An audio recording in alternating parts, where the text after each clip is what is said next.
never know if it could change your life. Take a chance, you're neither wrong or right. You never know if you don't roll them dice. You better roll them dice. You never know if it could change your life. Hello, everyone, and welcome back to another episode of Dungeon Master of None. I'm Dungeon Master Rob, and it's just me today because Matt has once again contracted the novel coronavirus. Don't worry, he's fine. In fact, I'm pretty sure that he would like to be recording, but I told him to take the week off so that I could talk about something that I've been wanting to talk about for a while, and because it's relevant and fresh, and that is, of course, Baldur's Gate 3. And the reason why I want to talk about this myself is because Matt's computer cannot run Baldur's Gate 3, and mine can, though just barely. It was real touch and go there with some of the end bosses, but I've finally beaten it, and I had a lot of thoughts, and I wanted to talk about it before people move on to Spider-Man 2 or whatever's next, because I think there's a lot to learn about it, and I think it's very, very interesting, and I think it's a great game. And even if you haven't played it or don't intend to play it, I think there's a lot that you can learn and we can learn about DMing and encounters and D&D 5e.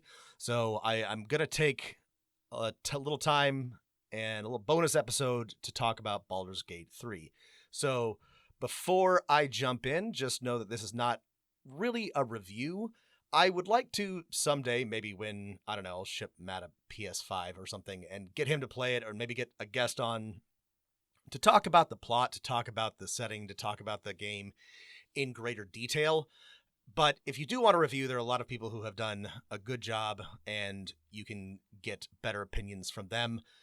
And I'd like to save that for another episode. What this is more of a examination of what it can teach us about designing campaigns and adventures, and what you can take away from it as a GM. So this is going to be mostly spoiler-free. I would say light spoilers. I am not going to talk about the plot in detail or any of the endings, but I will mention some things that will probably be familiar to you or will be obvious if you have been paying attention to the discourse at all. So don't worry if you intend to play this at some point. If you want to go in completely 100% blind, not knowing anything, then I guess you probably shouldn't listen, but I don't think that what I'm going to talk about is going to spoil too much about the game. So, with all of that said, let's hop in to talking about Baldur's Gate 3. So what is Baldur's Gate 3? Well, Baldur's Gate 3 is a video game. It is the third in a series, the first being, and this is maybe going to come as a surprise to you, Baldur's Gate, and then Baldur's Gate 2, Shadows of Amn. And then this current one, Baldur's Gate 3, no subtitle for some reason. I, as I have mentioned in the pod before, am a huge fan of the first two Baldur's Gate games. I played them a lot when I was younger. There has been 20 plus years between the last game and this one, and there are some connective tissues, but it's probably best not to think of them as really being part of a trilogy. They share some similarities and some characters and some themes and locations, but that's really it. The first two are isometric, BioWare, big, chunky, old school RPGs that use a combination of 2E and 3rd edition mechanics, and Baldur's Gate 3 is a fully animated 3D voiced just monstrosity that uses mostly 5th edition mechanics with some key changes, which are one of the things that I really want to talk about.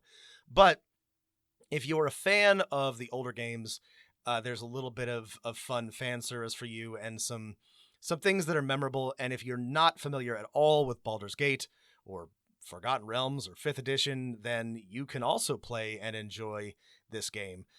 More broadly, I think this is the kind of the real masterpiece of Baldur's Gate 3, is that they have somehow managed to create a relatively faithful Forgotten Realms Dungeons and Dragons game that is appealing to a general audience. And I'll talk about why I think that is, but this is truly a feat, because there have been a lot of There have been a lot of D&D games and attempts at D&D games. There's obviously Baldur's Gate 1 and 2.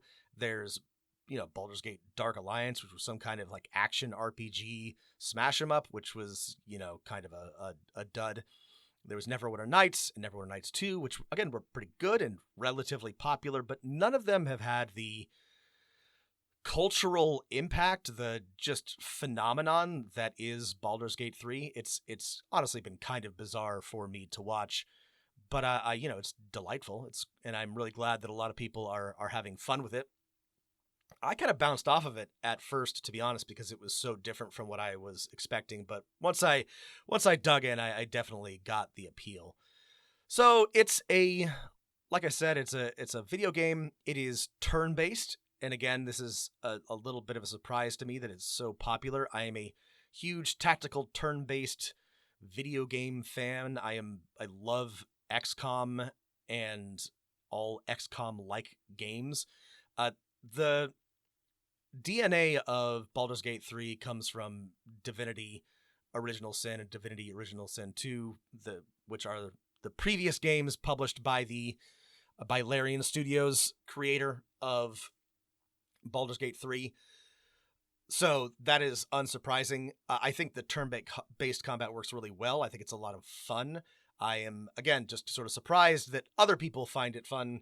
This is, this kind of tactical, gritty stuff is what I love, but it's not exactly the most thrilling video game, action environment. If that's what you're in for, it's not Halo, but people seem to like it. People seem to have adapted pretty well. So yeah, it's I'm shocked and impressed by how well it works. And it's it's a CRPG. You go, you talk to NPCs, you level up, you do adventures, you fight bad guys, bing bang boom. It's, like I said, if you're familiar with the Divinity series, it's like that. If you have played any other CRPGs like Baldur's Gate or Neverwinter Nights or Icewind Dale or any of these, then it's going to be roughly familiar to you, but it's a little, it's kind of unique and different in some very specific ways to all of those games. I think probably the thing that stands out the most, that makes it so unique, is that there are so many NPCs and companions that are fully voiced and by really, really good voice actors, and that the game is so responsive to your choices. There are voice lines for all kinds of insanely niche things depending on your character and your relationships to your companions and the NPCs that you would never expect. They really put a lot of effort into anticipating and planning for and rewarding player choice, which is really, really cool, which is also probably why the game was in development for 6 years, but it really is very impressive to me. So in broad strokes, that's what Baldur's Gate 3 is. It's, if you haven't played it, imagine any tactical CRPG just sort of like taken to 11. And, like I said, this is not a review, but if you want my opinion, it's like a 9 out of 10 game. It's amazing. Maybe 10 out of 10. Really good. One of my favorites of the past 10 years. If you have the means, you should play it. I am distinctly aware that video games cost money, and this one can only be played on a next-gen console or a pretty powerful PC. But if you like D&D at all, if you like 5th edition, if you like fantasy stories, it's a good one, and if you've been thinking about it, definitely pick it up. So that's the broad strokes. So let's jump into sort of the specifics of what you can learn about your setting and about running your games from Baldur's Gate 3. So I do want to kind of pause for a moment on the fact that this is a 5e game set in the Forgotten Realms, which, as I and Matt have mentioned on many occasions, we consider this to be one of the more boring, if not the most boring, setting that you could possibly set a D&D game in. I don't particularly care for Forgotten Realms. I don't think there's a lot to do with it. I think it's kind of weighed down by a bunch of baggage and lore and characters that I don't think are terribly interesting or that encourage good or interesting campaign writing or DMing.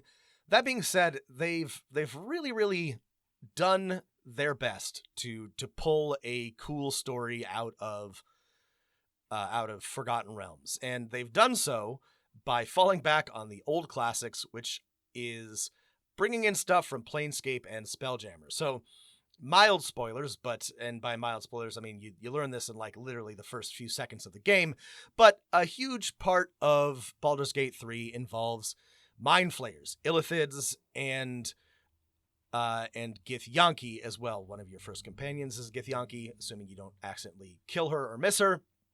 And you and all of your companions are infected with mind flayer tadpoles, which will turn you into an illithid if you do not do something. So this is sort of the driving force of the plot. Pretty good premise, if you ask me. Gets people moving regardless of their motivations. It's a little bit ticking clock. Kind of discourages exploration and wandering, which I tend to like. But there's, without getting into too much detail, there's enough reasoning to allow you to take your time with the story if you're paying attention. And yeah, there's the Githyanki, the illithids, tying it into a Spelljammer type setting is just a lot more interesting than your generic fantasy story, though once you get off of the initial illithid mind flayer thrill ride, it does get back into here's some druids and some goblins, which is also fun, and they're great and well written. But I think that tying the overall larger plot to a big and grand Spelljammer setting, on a cosmic scale, does give the writers a lot more to work with and makes it a little bit more interesting, because this is a Baldur's Gate game. Without giving too much away, that there's also ties to the gods and the time of troubles and various questions of deities and mortality and the legacy of Baal and all of that, which is really, really well done for the most part. And it just makes this a really good, interesting D&D game, Forgotten Realms game, without going too off the rails. There's only so much that they can do, and there's nothing truly original or groundbreaking, but there's enough, I think, I found it very interesting, and I'm, jaded and bored by everything because I have consumed all of these stories. So I think most people will find this, the plot and the storytelling, very compelling, and a lot of that has to do with, like I said, having well-written companions and NPCs that are voice acted and written well. Hiss! I say hiss! There are 3 acts, and each of them kind of depict a different style of adventuring. The first one is very, very open-ended. There's a camp of goblins and a grove full of druids, and either of them could potentially help you get to where you need to go and deal with the whole mind flayer tadpole problem. And there's a lot of different ways that you can go about this. In fact, I'm shocked at how well they managed to program into a CRPG so many different methods of approaching this problem. This is one of the advantages of tabletop with a human DM who can adjust to things on the fly, is that you can basically tell your players, how do you want to approach this problem? But generally in a computer RPG, it's just not possible. No matter how creative the programmers and the writers are, there's just limitations on what you can do. So this is one of the great strengths of Baldur's Gate 3. And if you do play it, I would encourage you to pay attention to all of the different approaches that you can take to solving any problem, and maybe just like write down some notes for yourself. There's almost always a diplomatic approach, whether you're persuading, intimidating, or bluffing, or otherwise using skill checks and knowledge to get around a problem. There's usually a stealthy approach where if you're clever and paying attention, you can come at an enemy or a location from a secret passage. And then there's a murder hobo approach for almost everything. You can just smash your way through just about every problem without any sort of regard for subtlety or stealth, and that's fun. All three of these are viable, and I think that giving your players that level of freedom at the very minimum is a great thing to get in the habit of doing. And I was just delighted and inspired as I was playing this game to see how well they had done that. It made me, take a bunch of notes about different approaches to problems that I was going to present my players with when they came upon them. We've talked before about, a triad or having three different approaches. And I think having a social, a stealth or subtlety approach, and a just brute force approach, these are broad strokes, and you probably want to dig in a little deeper than that when you're, putting together options or sketching out options for how your players might approach a problem. But if nothing else, I think it's a great way to think about, here's the minimum of options that I want to prepare for as a DM when my players are approaching a problem. So I found that really, really helpful in thinking about my campaign and encounter design and thinking about my NPCs, and just when I'm doing my sort of node-based or, bullet point planning for my GM sessions. I just thought it was really, really got my wheels a turning. I like that a lot. Funny aside about to me, it's funny. Maybe not funny to you. We'll find out. About the Illithids and the Githyanki is that both Neverwinter Nights 2 and Baldur's Gate 2 include Mind Flayers and either Githyanki or Githzerai as a key plot element, if not like the main plot element. And I think that's just because they're more interesting than a lot of what else is going on in Forgotten Realms. And that if you're trying to tell an interesting and unique story, you kind of got to lean on some kind of Spelljammer, planescape, planar stuff. You just got to get creative, because everything else is just, angels and demons or gods and regular fantasy nonsense. But if you want to get weird with it, you really got to look to that, early Fiend Folio stuff. So a bit of an aside about the characters, maybe not an aside, a whole chunk. So I'm not super clear on this, and I think this is just how Larian designs their games, but each of your main companions, and there's, about a half dozen of them and some bonus companions, can also be a origin character, so you can play as them, which means that they all literally have main character syndrome, in that they all have something, like none of them are just some guy. Everybody has something like really special about them. One of them has a infernal machine for a heart. One of them has a very powerful demon as a patron, and is a famous do-gooder and hero in the Sword Coast. One of them was literally a chosen of Mystra, etc., so on and so forth. This got a little annoying to me, to be honest. It was, I was just trying to play a RPG, and all of my companions had just so much going on. But you get used to it, and it's a lot of fun, and I think it provides potential for people who are not sure, don't have like a character concept in mind when they're approaching the game.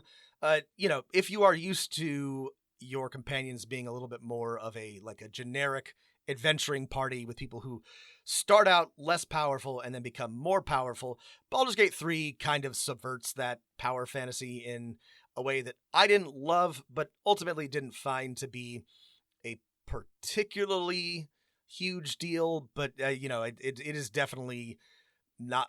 If I had like one main complaint about the writing and about the characterization, it would definitely be that. There is also, let's address the elephant in the room. Is this a fantasy dating simulator? Yes, it is, absolutely. There is no way around that. I tend to not engage with romances in CRPGs, not because I don't love a good romance. I do. But because I just find them to be kind of unfulfilling and cringy. It feels like weird fan service. I've done it in Mass Effect, and I've done it in other games, and I don't enjoy it. I can't get into it. I gotta say it was really well done. Compelled and impressed by the romantic options. They're all varying degrees of dramatic and tragic, sometimes way too much so. But if you do want to, have a truly, well written and interesting fantasy romance with ups and downs, and where you have to actually sort of like put yourself in the position of somebody who you might want to be romantically involved with, this is really well done. I have not, I'm not a great connoisseur of dating simulators, but I've played a couple, so I can't really like place this in a comparison to games that are truly dedicated to it. But it is far and away the best of any CRPG that I have played, and it was interesting for me because again, this is not really why I play computer RPGs, but I was surprised to find that I enjoyed it, and I think a lot of people do, increasingly, a lot of players do come to the table wanting some kind of romantic or at least, if not like a full romance, then, at least the acknowledgement of attraction between people. And I flirt with my players aggressively these days. The only reason I do that, though, is because I have gone through a long period of, of ego death and shamelessness, and it doesn't bother me, and also my players tend to get uncomfortable before I do. I do think that it is relatively difficult to pull off a real, like, full romance, like, at your table, unless you have trained actors. Maybe somebody could write in and, like, provide me a counterexample, but I think I think Baldur's Gate 3 makes a compelling case for putting some attractive NPCs and having them flirt with your players. It does help, again, that Baldur's Gate 3 is a actual, graphically depicted video game with a bunch of, CGI hotties with really sexy voices. I love this time of night. There's an almost reverent silence that accompanies the peak of darkness, when you'd almost believe the dawn will never break.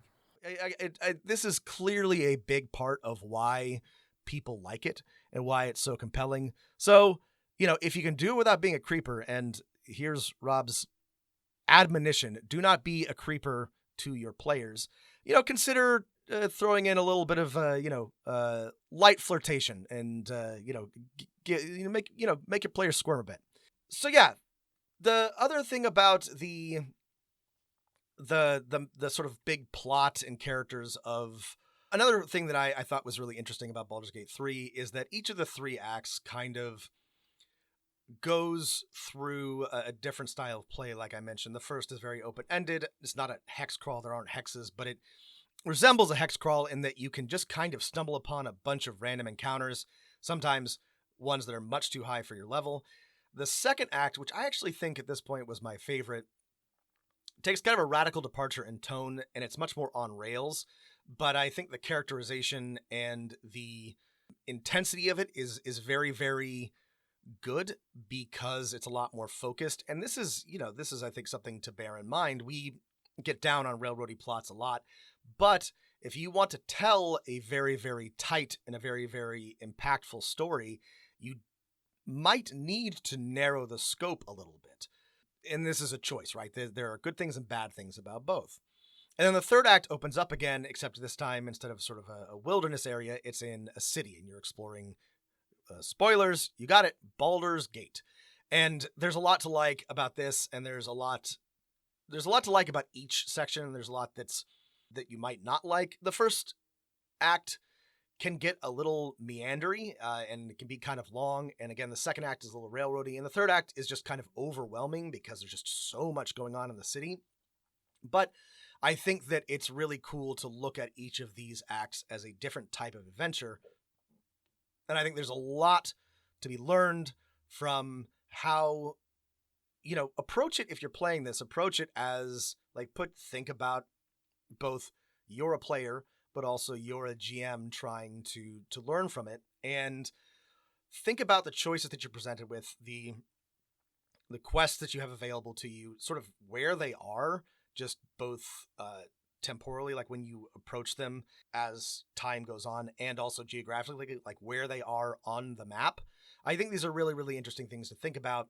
And there are a lot of things that work and a lot of things that do not work in Baldur's Gate 3. And overall, it turns out to be a lot of fun. But I think there's lessons to be learned from the placement of certain NPCs and certain events and certain quests that are good to think about when you're planning your own campaigns, because they can tell you, they can give you an insight into, I need to make sure that my players are meeting this person at the appropriate time, or that my players receive this information ahead of X event. It's a good to, you can see how everything fits together very well in Baldur's Gate 3, because again, it's a CRPG, and so it kind of has to.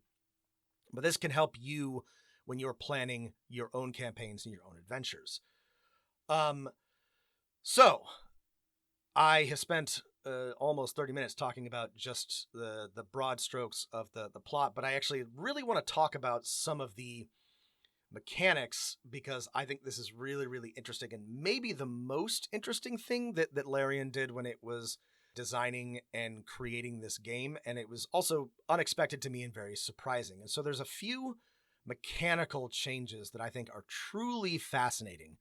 And whether or not these are something that you can borrow or that you can adapt for your game is going to be something, it's going to be a bigger question.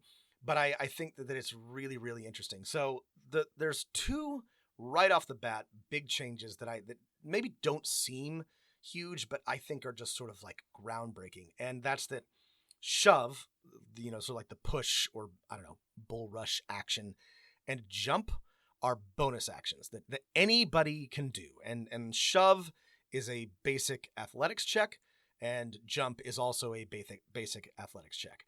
So again, this does not sound like a huge deal, but it is a game changer. It makes strength much more appealing as a stat.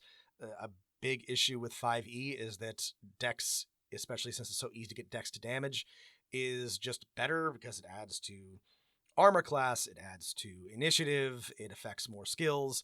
But being able to shove somebody, and this is especially important in Baldur's Gate 3 for reasons I'll talk about in a little bit more detail in a second, but because there's environmental effects, elevation, and just a bunch of pits that you can shove people into.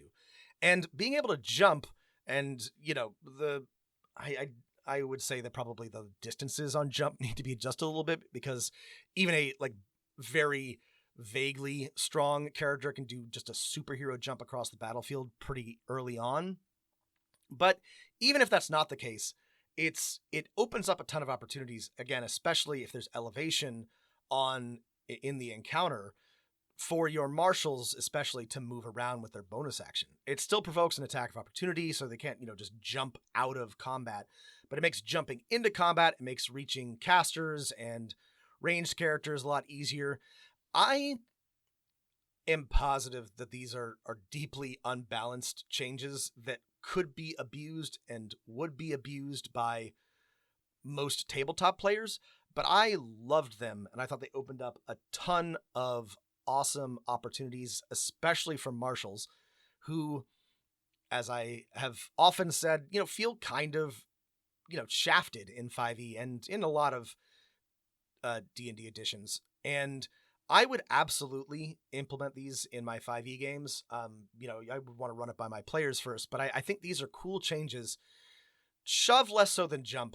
The shoving gets kind of annoying, but I even so, I think that maybe with some mild tweaks, I think that both of these things are awesome, and add a bunch of depth to the game. There is a problem with them, which I'll come to at the end, but I think this was a really clever thing that Larian did, and I think it makes their encounters way more interesting from the get-go, because as we're all aware, early D&D encounters are, especially for marshals, I run up and attack. And still, most of the time, what you're going to want to do as a marshal is run up and attack, but this gives you something to do with your bonus action that is interesting and tactical right out of the gate. I think this is a really, really cool change. I think that it is worth experimenting with. I don't have any hope that Wizards would implement something like this. I know they experimented. I know that one D&D has sort of like touched on some changes like this. We'll see what happens, but I think this has potential, and yeah, I think that it was a really, really clever and interesting change for Larian. There's some changes to spells. The game caps out at 12, and it leaves out a lot of game breaking spells. It keeps haste in, and haste is more powerful than ever. It grants like a full extra action. Quicken is also more powerful than ever. It does not have the same limitations on needing to cast a cantrip or whatever.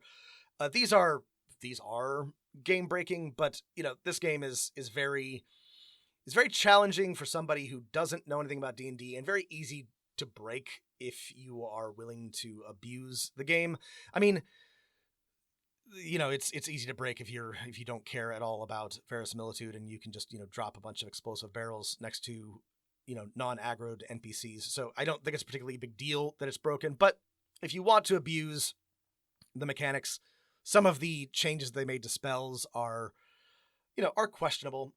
There's also a lot of, and this is fun for a CRPG, but a nightmare, I think, for any DM to adjudicate, but there's environmental effects. So you can apply the wet condition to anything, to enemies, and they take double damage from electricity and from cold. And there's a couple of other things like this. There's acid and poison that stays on the ground, fire as well. You can dip your weapons in it. This is all really cool, and I would absolutely say that there are ways to implement this in your games that could be interesting, but the way that it's laid out in Baldur's Gate 3 really, really encourages some gaminess that I think would be super annoying to deal with as a DM. If your players are opening every combat by casting Create Water, or throwing a bucket of water on whoever's in front of them, and then having the sorcerer cast Chain Lightning, like that's, I guess, I don't know. I guess that's fine from a certain perspective. I think that double damage is probably too strong. You could maybe experiment with like 1.5, maybe make it a little bit harder to apply the wet condition. But again, this is starting to get pretty complicated.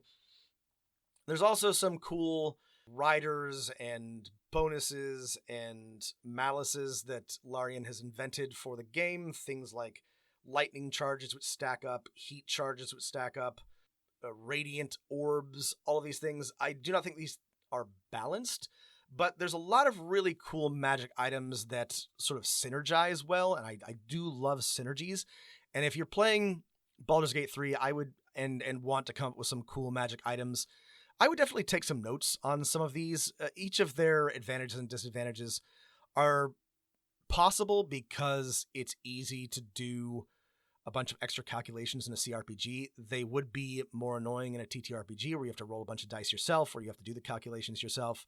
D&D 5e has explicitly gotten away from +1, +2, -1, -2 bonuses and malices.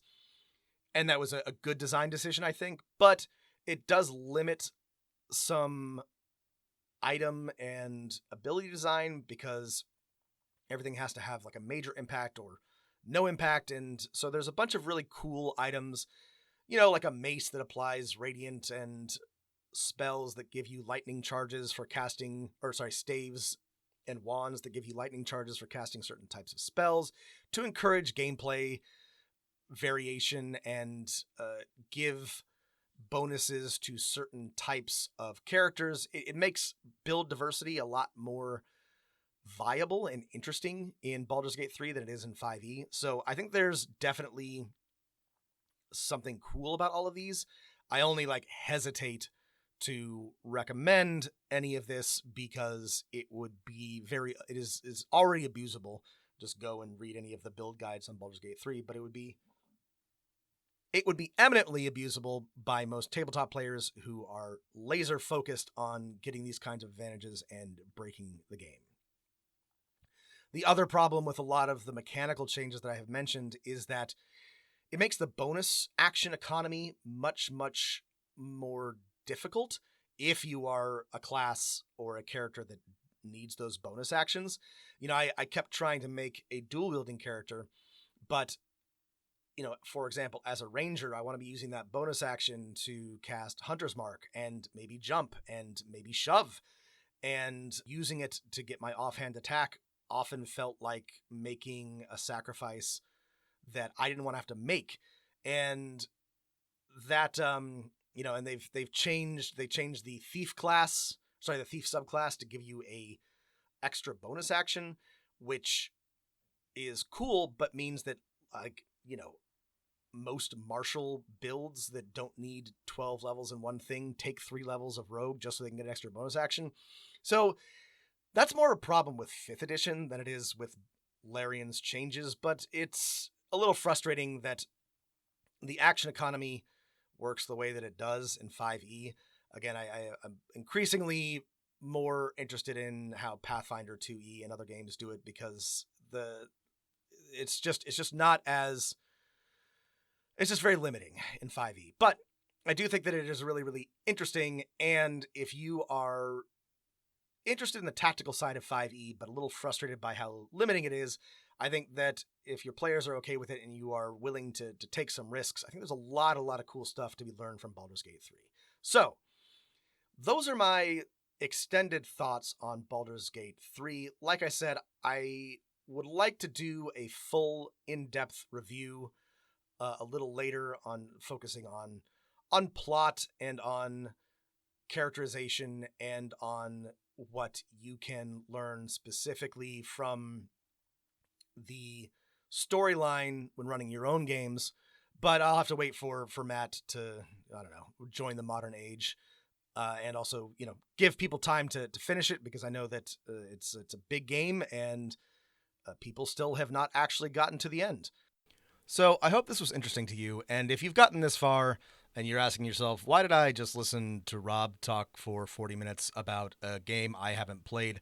I think that the really interesting thing for all TTRPG fans, and especially for all GMs and DMs, and especially if you are a fan of 5th edition or Dungeons & Dragons specifically, and Forgotten Realms, is how much this has done to potentially reinvigorate the hobby.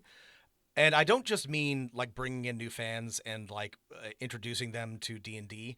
I think that what's most exciting to me is the way that Larian, because they either were ignored by Wizards or given free rein to make changes, added a bunch of really awesome innovations and twists both to the storytelling and to the mechanics of the game. And to me, that seems actually kind of exciting and liberating. I don't, like I said, have a lot of hope that Wizards is going to do any of this itself, but it kind of showed me that if you are willing to take some risks, and if you're willing to just make a few tweaks to the game, that it can be really exciting. I was super invested in the tactical side of 5th edition in a way that I haven't been basically since the game came out. And that's because I'm a very specific type of nerd. And there's a lot that you can't easily do in a home game that you can, that Larian did in a computer game.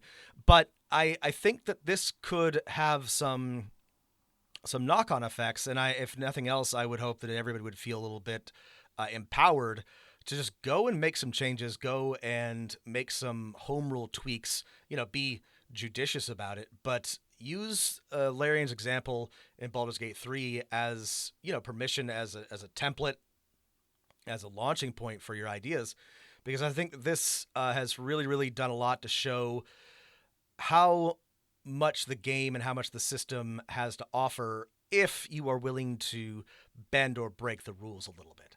So with all of that in mind, I hope you found this useful. Thanks again for listening. Write in, let me know what you think. Let me know if you want to hear more about something or more about something in a similar vein, write us at dmofnone@gmail.com. Add us on Twitter at dmofnone. Check us out on our Patreon, patreon.com/dungeonmasterofnone. And whatever you do, keep rolling them dice. Mortal lives expire. Souls go to their doom.